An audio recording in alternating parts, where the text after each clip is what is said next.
Shongkun ka Sngi Pynkut noi ka Shillong Archdiocese Youth Catholic Movement jong ka Zone 6 henen ka sngi khat sautrik ukala lingkot arhajar arpusau halum sinai Parish Umden lingba ka mas Bakhuid ya ka bala kenyala kriam dau so oblay Father Johnny Ipen ubalong unong kenya barang ba hakane ka mas Bakhuid haka jinga don lang I Father Michael Kongan ibade I Father rangba jong ka lum sinai Parish Umden I Father Peters Imli ibade Spiritual Youth Director jong ka Zone 6 lembat ki lingdo soblay na ki santali ki parish rengkat bat ki sister ki brother jong ki parish baper hapo jong ka Zone 6 bada ki hajar ngut ki paj riunget jong ka balang Catholic ki lai shimbenta hakane ka mas Bakhuid.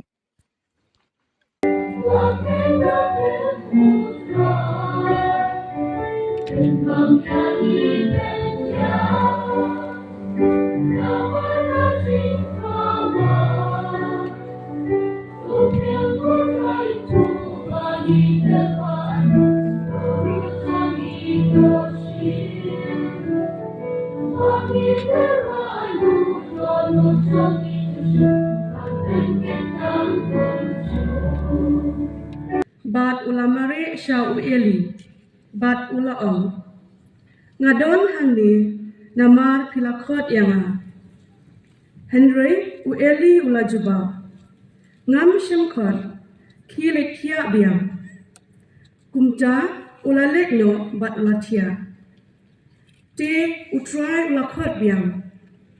Ko Samuel ulaki bat ulalek sya ueli uong. Ngadon hangni nama pilakot yanga.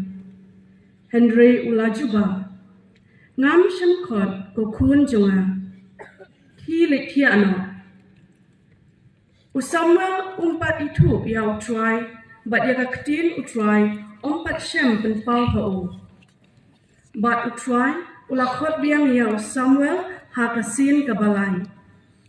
Dia ulaki bat ulalek syau eli uang. Ngadon hangni namar pilakot yanga. Hangta ueli ulasang tu badai utrai ubalakot yau kena.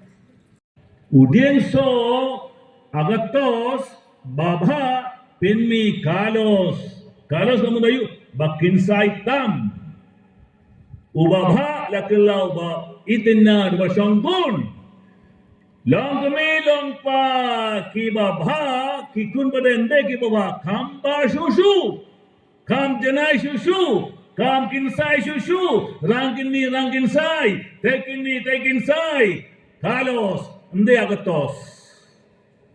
Ngayon nuksay pi. Unong ikay se utang yung nong ikay. Born majority ngimle sa hospital jisu de kay mane.